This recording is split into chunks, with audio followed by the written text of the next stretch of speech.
है student, GIT का online class में आपका स्वागत है।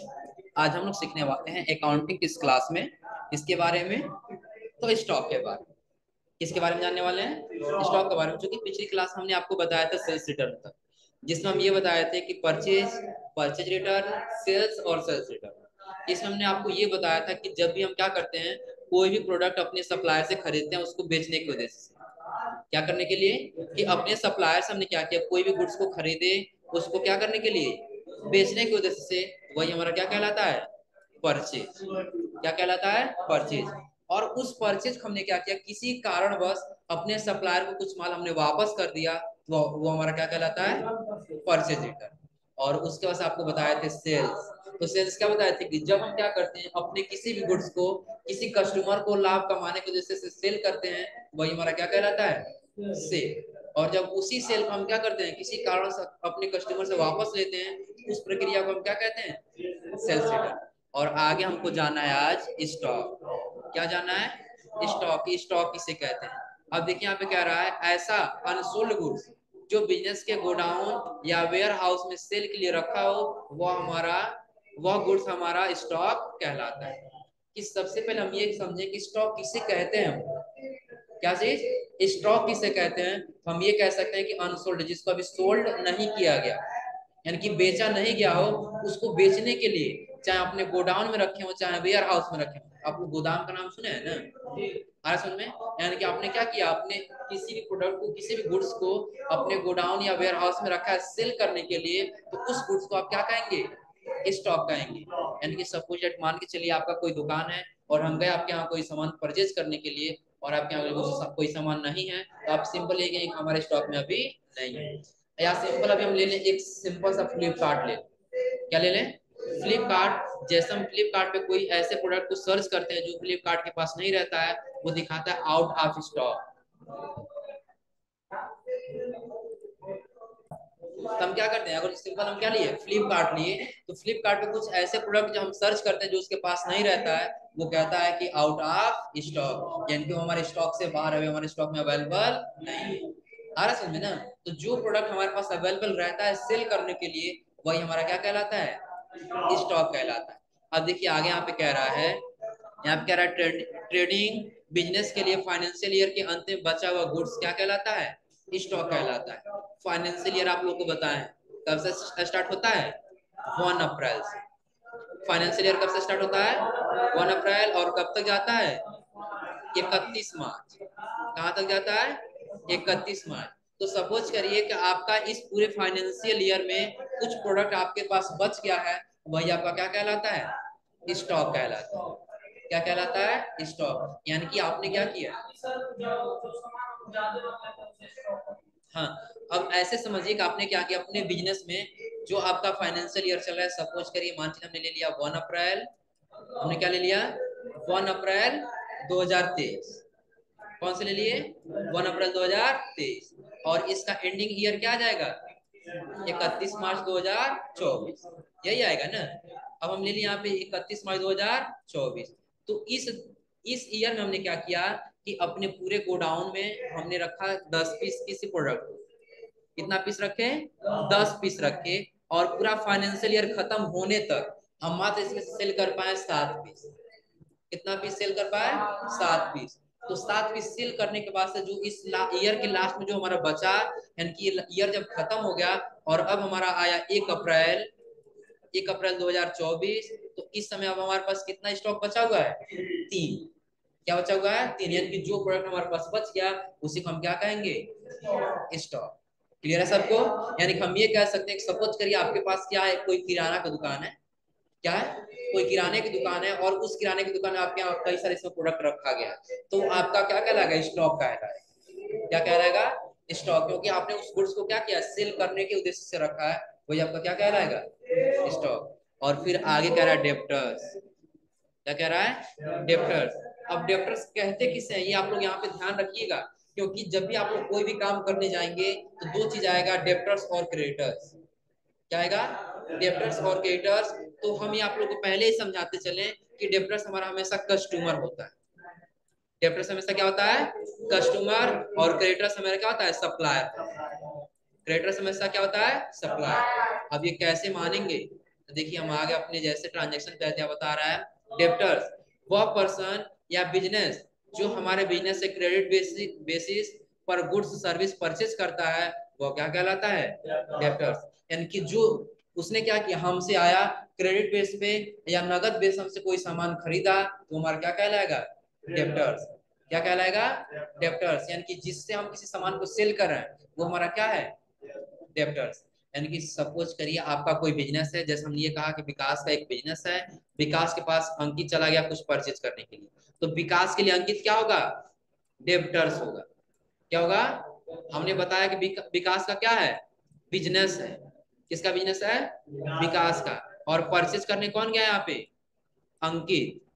कौन गया परचेज करने, अंकित। तो परचेज कौन कर रहा है, अंकित। किससे, विकास से। तो जो अंकित होगा वो विकास के लिए क्या होगा, कस्टमर होगा ना।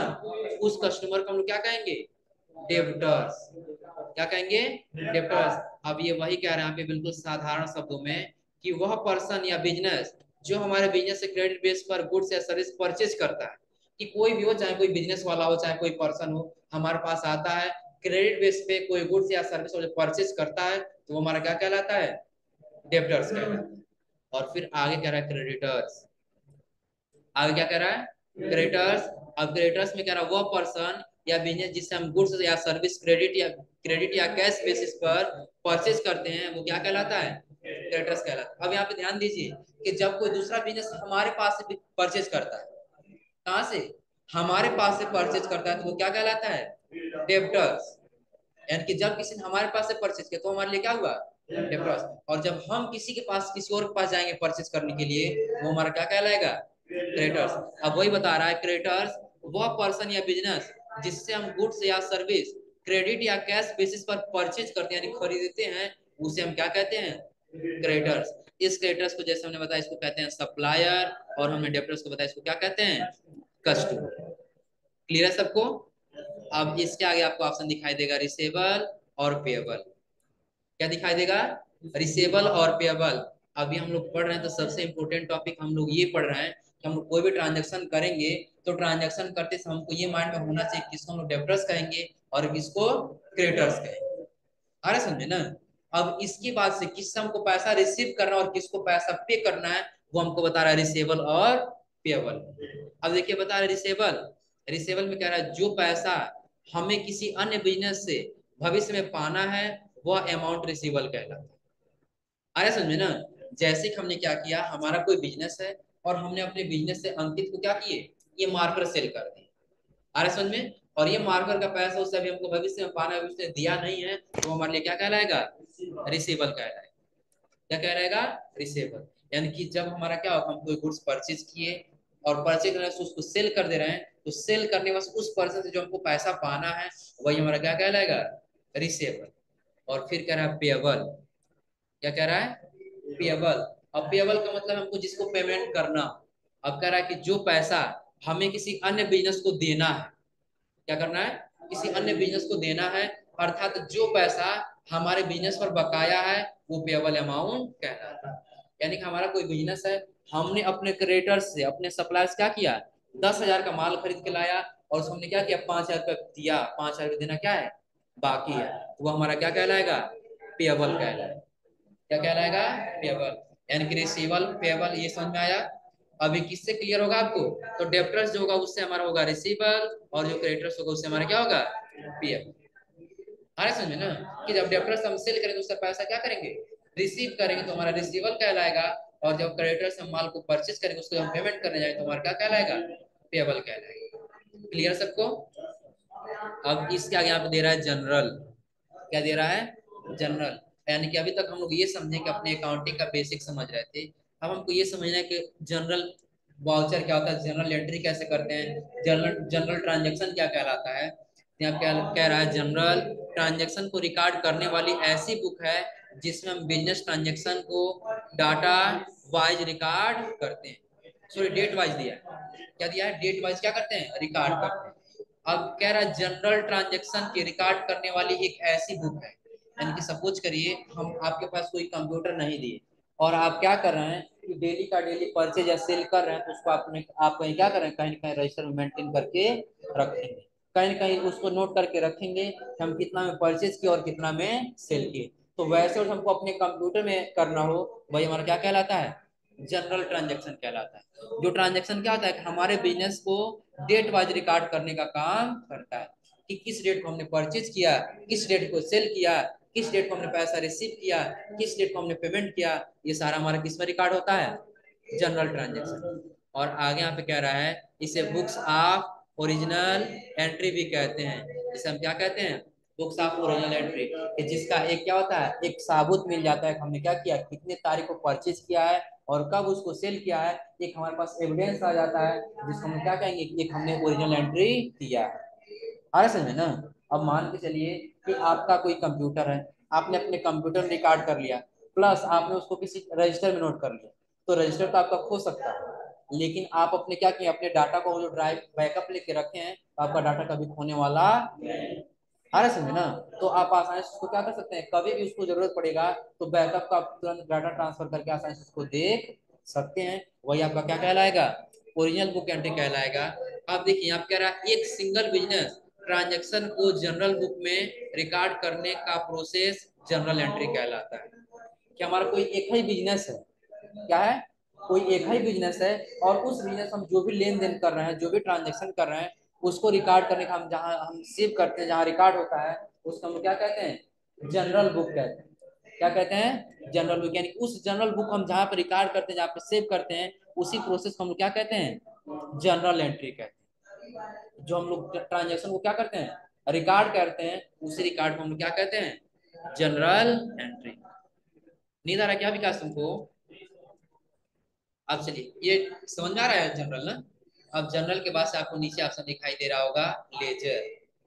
क्या दिखाई दे रहा है, लेजर। अब सबसे पहले हम लोग ये समझने के लेजर क्या होता है। देखिए कह रहा है जनरल ट्रांजैक्शन को रिकॉर्ड करने वाली ऐसी बुक जिसमें हम जनरल एंट्री को अकाउंट में, आगे आप क्या दे रहा है, क्लासिफाइड करते हैं। जनरल बुक में ट्रांजैक्शन को क्लासिफाइड करने का यह प्रोसेस लेजर पोस्टिंग कहलाता है। अब लेजर पोस्टिंग क्या है, कि कह रहा है कि क्लासिफाइड हमको करना है, कि हमको ये वहां पे डिफाइड बिल्कुल ये क्लियर कर देना है कि जो हमने रिकॉर्ड किया ये किसके नाम से रिकॉर्ड किया। आ रहा है समझ में ना। अब वैसा हम सिर्फ करते हैं सेल किए सेल किए सेल किए, और बाद में हम ये पूछे कि आप किससे सेल किए, तो आप बता पाएंगे नहीं। जब आप लेजर पोस्टिंग किए रहेंगे तो क्या करेंगे, जिससे सेल किए रहेंगे उस सिंगल बिजनेस आप उस पर्सन का नाम डालेंगे जिससे आप सेल किए। आ रहा है समझ ना। तो जिस पर्सन का आप नाम डालेंगे वही आपका क्या कहलाएगा, लेजर पोस्टिंग कहलाएगा। क्या कहलाएगा, लेजर पोस्टिंग। और भविष्य में कभी भी आपसे पूछा जाए कि आप थोड़ा सा ये बताइए कि आप कभी कुंदन से कभी सेल किए हैं या कभी शैलेश से आप सेल किए हैं, तो सिंपल आप उसका नाम टाइप करें तो ऑटोमेटिक सर्च करके बता देगा कि हाँ आपने कुंदन से क्या किया है या शैलेश से क्या किया, लेन देन किया है। आ रहा है समझ में ना। और अगर जो आपने लेजर पोस्टिंग नहीं किया, नॉर्मल क्या करते गए, बस ट्रांजेक्शन का रिकॉर्ड करते गए, हमने इतनी तारीख को ये सेल किया, इतनी तारीख को ये सेल किया, वो आपका सर्च कर होने वाला नहीं। आ रहा है समझ में ना। और उसके बाद से आपको यहाँ पे दे रहा है अकाउंटिंग इक्वेशन। क्या बता रहा है, अकाउंटिंग इक्वेशन। आप सबसे पहले ये समझिए अकाउंटिंग इक्वेशन क्या होता है। क्या दिया है, अकाउंटिंग इक्वेशन। अब यहाँ पे कह रहा है द रिलेशनशिप बिटवीन एसेट्स। जो भी हमारा बिजनेस होता है वो किसके रिलेशनशिप में रहता है, एसेट्स के बराबर होता है।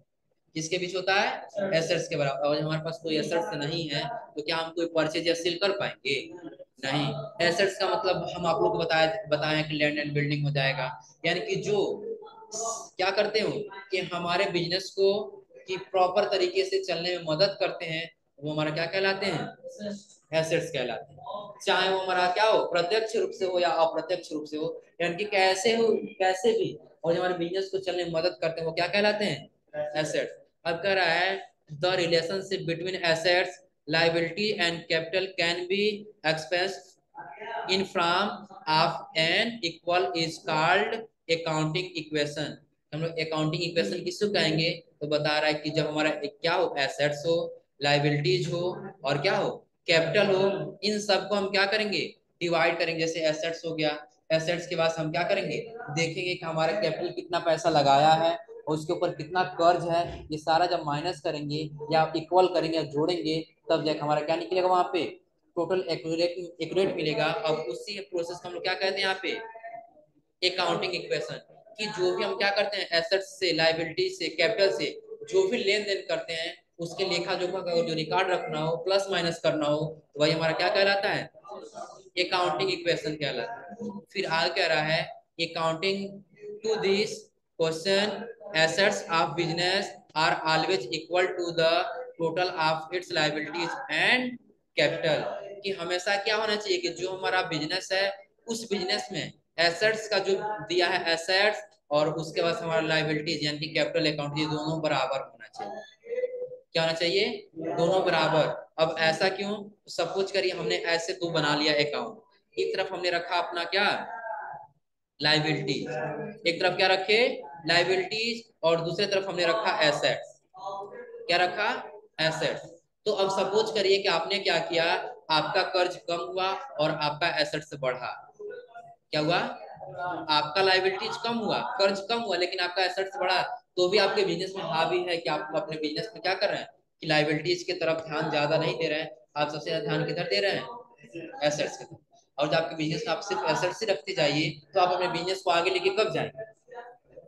समझ रहे हैं हमारी बात को, कि सपोज करिए आपने क्या किया, आपके आज बिजनेस में आज 100 रुपए का आपका एसेट्स है, कितने का एसेट्स है, 100 रुपए का, और आपने क्या किया, इस ईयर में आपने कमाया 110 रुपए। कितना कमाए, 110 रुपया, और आप टोटली 110 रुपये क्या कर दे अपने बिजनेस में लगा दे फिर दोबारा। अरे समझे ना, तो क्या होगा, आपका लायबिलिटीज कम होगा, लायबिलिटीज कम होगा, कर्ज आपके आपके ऊपर रहेगा नहीं, आपका एसेट्स क्या होगा, बढ़ेगा। अगर जो उसके पास क्या होता है, एसेट्स आपका कम होता है और लायबिलिटीज बढ़ता है, तो आपका क्या हो रहा है, यहाँ पे एसेट्स आपके बिजनेस से जा रहा है और कर्ज भी बढ़ रहा है, तो भी आपका बिजनेस में क्या हो रहा है, प्रॉफिट नहीं होगा। अब आपके एसेट्स भी कम हो रहे हैं, एसेट्स भी कम हो रहा है और आपके ऊपर कर्ज ही बढ़ा, तो आपका वहां पे प्रॉफिट होगा नहीं, क्या होगा, लॉस होगा। आपका बिजनेस में क्या हो रहा है, घाटे में जा रहा है। फिर आगे यहाँ पे बता रहा है, अब आगे आगे यहाँ पे अब बता रहा है, it is also called balance sheet equal the accounting equation is, यानी कि अगर जो हम इसको जहां चेक करते हैं, जहां देखते हैं, उसको हम किस नाम से जानते हैं, बैलेंस शीट के नाम से। किसके नाम से जानते हैं, बैलेंस शीट के नाम से। अब उसी बैलेंस शीट को हमको क्रिएट करना हो तो हम ये देखेंगे कि हमारा क्या हो, कि लायबिलिटीज भी ज्यादा ना हो और एसेट्स भी ज्यादा ना हो, इन दोनों के बीच में कुछ कुछ डिफरेंस ना आए, वही हमारा क्या कहलाता है, बैलेंस शीट को मैनेज करना कहलाता है। क्या कहलाता है, बैलेंस बैलेंस शीट को मैनेज करना। और एक चीज हमारे ध्यान दे लीजिएगा कि अगर जो आप बैलेंस शीट को इक्वल करना, इक्वेशन करना जान गए, हम ये समझेंगे आपको अकाउंटिंग करना आ गया। अरे समझे ना। और बैलेंस शीट को मैनेज कब करेंगे, कैलकुलेशन कब करेंगे, कि जब आपको सारा ट्रांजेक्शन का रिकॉर्ड अच्छे से पता रहेगा, कब कैसे हमको किस रिकॉर्ड को करना है ये पता रहेगा, तभी आप क्या कर सकते हैं, अपने बैलेंस शीट को सही कर सकते हैं। आया समझ में ना। अब सपोज करिए कि आपने क्या किया, हम यहाँ पे दो जैसे बनाए थे ना, चलिए इसको थोड़ा सा रिमूव किए, और रिमूव करने के बाद हम ले लिए यहाँ से एक लाइन, और ये लाइन हमारा मान के लिए क्या हो गया, ये लाइन हमारा इधर हो गया इस चीज का, लाइबिलिटीज का। किसका हो गया, लाइबिलिटीज का, और ये हो गया हमारा एसेट्स का। अब सपोज करिए कि हमारे कैपिटल ने क्या किया, अपने बिजनेस में 1000 रुपया लगाया। कितना पैसा लगाया, 1000 रुपया लगाया, क्लियर सबको।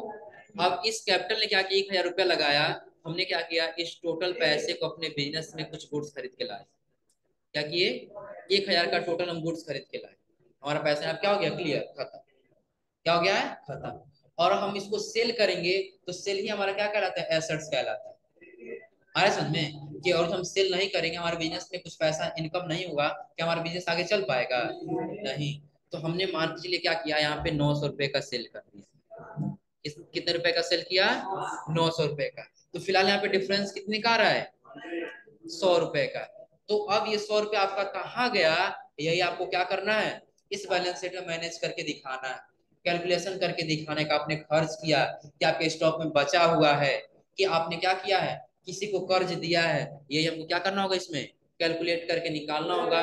तो और जब कैलकुलेट करना जान गए तो उसी कैलकुलेशन का आप इसमें क्या कहेंगे, अकाउंटिंग के भाषा में, बैलेंस शीट। क्या कहेंगे, बैलेंस शीट। अब देखिए यहाँ पे दिया है कि एसेट्स और लाइबिलिटीज प्लस कैपिटल, कि लाइबिलिटीज और कैपिटल को मिला करके बराबर होना चाहिए किसके, एसेट्स। आ रहा समझ में ना। जैसे आप हमने एक चार्ट बना करके दिखाया कि एक तरफ हमारा लाइबिलिटीज है और एक तरफ हमारा क्या है, एसेट्स।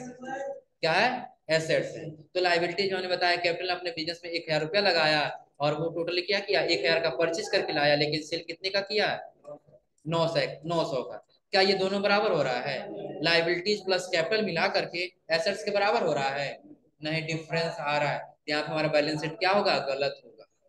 क्या होगा, गलत। सही कब होगा, कि जब आपका जो 100 रुपए का डिफरेंस आ रहा है आपका, कहीं ना कहीं आप उसको क्या दिखाइए, कहीं ना कहीं खर्च हुआ होगा, कहीं ना कहीं आपके स्टॉक में बचा होगा, या कहीं ना कहीं आपने उसको क्या किया है, गलत तरीके से इस्तेमाल किया है। आ रहा समझ में ना। अब इस बिजनेस को, जो भी हम बिजनेस करते हैं उसको एक ट्रांजेक्शन के रूप में रिकॉर्ड करने का सबसे आसान तरीका ये है कि हमने कितना में परचेज किया, कितना में सेल किया, कितना हमारे पास बचा है, कितने का डिफरेंस आ रहा है, यही हमारा क्या कहलाता है, बैलेंस शीट कहलाता है। यानी कि जब आपको लग गया कि आपके बैलेंस शीट में डिफरेंस नजर आ रहा है तो आप ये समझिए कि आपने उस पैसे को क्या किया, गलत तरीके से इस्तेमाल किया है। और अब आप क्या करेंगे, उस पैसे को सही तरीके से इस्तेमाल नहीं करेंगे तो आपका बिजनेस धीरे धीरे किसमें चला जाएगा, लॉस में चला जाएगा। क्लियर है सबको यहाँ तक ना। अब इसके आगे हमारे यहाँ पे दे रहा है अकाउंटिंग कॉन्सेप्ट।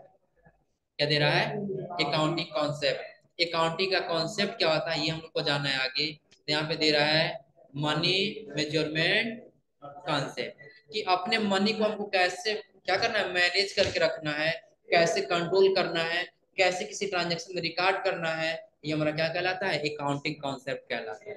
ये कॉन्सेप्ट हमको पता होना चाहिए कि कब हम कैश को क्या करेंगे, कब अपने मनी को कि हम ट्रांसफर करेंगे, कब किसी बिजनेस के ट्रांजेक्शन को क्या करेंगे, रिकॉर्ड करेंगे, कब हमको क्या करना है, ये सारा हमारा क्या होगा, ये कॉन्सेप्ट के ऊपर डिपेंड करता है।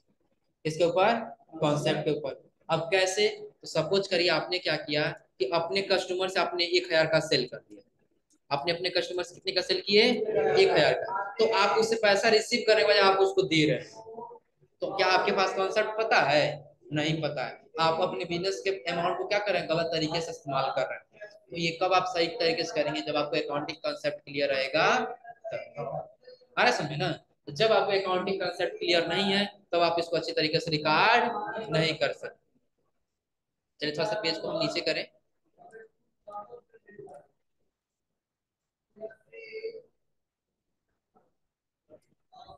यही है ना। चलिए अब देखिए, हमें बता रहा है इस कॉन्सेप्ट के अनुसार सभी बिजनेस ट्रांजैक्शन को एक कॉलम यूनिट से मेजरमेंट किया जाता है, जिसे मनी कहा जाता है। कि हम क्या किए कि किसी भी ट्रांजैक्शन को एक कॉमन यूनिट के रूप में, किस रूप में, एक कॉमन यूनिट के रूप में हम उसको क्या किए, ट्रांजैक्शन को रिकॉर्ड किए। वही रिकॉर्ड हमारा क्या कहलाता है, मनी कॉन्सेप्ट कहलाता है। क्या कहलाता है, मनी कॉन्सेप्ट। अब हमने क्या किया, कब हम परचेज किए, तो परचेज करते दौरान हमने उसको कितना पेमेंट किया, हमने ये रिकॉर्ड किया। सेल करते दौरान हमने उससे कितना पैसा रिसीव किया, वही हमारा क्या कहलाएगा, मनी कॉन्सेप्ट। हम ये समझे कि हमको कितना पैसा देना था, कितना हमने उसको दिया, कितना हमको पाना है, कितना हमने लिया, ये हमारा क्या कहलाएगा, मनी मेजरमेंट कॉन्सेप्ट। अब आगे देखिए यहाँ पे कह रहा है ऐसे ट्रांजेक्शन जिससे मनी के रूप में एक्सप्रेस किया जा सके या मेजरमेंट किया जा सके, उसे ही बिजनेस ट्रांजेक्शन माना जाएगा। कि हम क्या किए कि अपने बिजनेस से किसी को सेल किया और उसके बदले हमने पैसा लिया, या हमने क्या किया, अपने बिजनेस में किसी से माल को परचेज किया और उसके बदले हमने पैसा दिया, वही हमारा क्या कहलाएगा, ट्रांजेक्शन कहलाएगा। क्या कहलाएगा, ट्रांजेक्शन, बिजनेस ट्रांजेक्शन माना जाएगा। और फिर आगे कह रहा है और बुक्स ऑफ अकाउंट्स में रिकॉर्ड किया जाएगा। अब एग्जांपल के लिए दे रहा है, जैसे कोई सेल्समैन किसी पार्टिकुलर दिन में कितने अमाउंट का गुड्स सेल करता है। क्या कह रहा है कि कोई और जो पार्टिकुलर कोई सेल्समैन है वो पूरे एक दिन में कितने अमाउंट का गुड्स सेल करता है। और आगे कह रहा है केवल इस अमाउंट को ही बुक्स ऑफ अकाउंट में रिकॉर्ड किया जा सकता है, जबकि एम्प्लाई, आगे यहाँ पे क्या दे रहा है, यहाँ पे सेटिस्फैक्ट, क्या दे रहा है यहाँ पे, सेटिस्फेक्शन को बुक्स ऑफ अकाउंट में रिकॉर्ड नहीं किया जा सकता, क्योंकि हम सेटिस्फेक्शन को मनी के रूप में मेजर नहीं कर सकते। यानी कि आप और जो क्या किए हैं, किसी एक सेल्समैन ने हमारे बिजनेस से क्या किया कि प्रोडक्ट को सेल किया, तो क्या हम सिर्फ उससे मनी का ही लेंगे कि आपने सिर्फ कितने रुपए का सेल किया, हम उसे पूरा रिकॉर्ड रखें कि आपने क्या क्या कितने का सेल किया है, तभी तो हम अपने बुक्स ऑफ अकाउंट में उसको रिकॉर्ड करेंगे ना। कि हम उसको सिर्फ ये कहेंगे आप टोटल कितने का सेल किए हैं, बताएगा टोटल हम 10,000 का सेल किए हैं, और उसका हमने क्या किया, अपने गुड्स का रिकॉर्ड नहीं रखा, तो पता चले वो लेके गया था 20,000 का, रिजर्व सेल क्या आपको बताया कितना 10 है, तो वहां पे लॉस किसका जाएगा, आपका जाएगा। तो ऐसे ट्रांजेक्शन को जब आप क्या कर सकते हैं अपने बुक्स ऑफ अकाउंट उसको रिकॉर्ड नहीं कर सकते, क्योंकि वहां पे आपका क्या है कि जो भी सेटिस्फेक्शन है या जो भी मनी है वो मेच्योर नहीं है, आपको कंफर्म नहीं है कि आपको कैसे रिकॉर्ड करना है कैसे रिकॉर्ड नहीं करना है, आप ऐसे ट्रांजेक्शन को रिकॉर्ड नहीं कर सकते। कब रिकॉर्ड करेंगे कि जब आपको पता होगा कि हमने क्या किया है कि पवन को आज दिया है 10 पीस सेल करने के लिए। कितना पीस सेल करने के लिए 10 पीस, और ये 10 पीस टोटल कितने का है, मान के लिए 10 पीस टोटल 100 रुपए का है। कितने रुपए का है, 100 रुपए का। अब अगर हमारे पास पवन आए और हम वो हमसे ये कहे कि आज हम टोटल सेल किए 90 रुपए का, तो क्या हम उसे ये कहें कि नहीं आप अच्छा कि आप टोटल हमारा माल क्या किए 90 रुपए में सेल कर दिए हैं, यही कहेंगे। नहीं, हम उसे सारा रिकॉर्ड लेंगे, हमने आपको दिया था 10 पीस और टोटली 10 पीस का रेट कितना था 100 रुपीज था, तो आप हमको 90 रुपया ही क्यों दे रहे हैं, बाकी हमारा 10 रुपया कहाँ गया। ये ट्रांजेक्शन आपको क्या करना होगा, ये जो भी आपका मनी है उसको आपको कंसेप्ट क्लियर करना होगा कि आपका मनी को 10 रुपया कहाँ गया, तभी तो आप रिकॉर्ड करेंगे ना। नहीं तो रिकॉर्ड कर दें और रिकॉर्ड करने से क्या होगा, आपका एसेट्स और लाइबिलिटीज बराबर नहीं होगा, फिर आपका बैलेंस शीट क्या होगा, गलत होगा। क्लियर हो रहा है सबको ना, यहाँ तक समझ आ रहा है सबको। अब इसके आगे हमारा दे रहा है सेपरेट एंटिटी कॉन्सेप्ट। अब सेपरेट एंटिटी कॉन्सेप्ट क्या है ये हम लोग जानेंगे अगले क्लास में। आज के लिए बस इतना ही।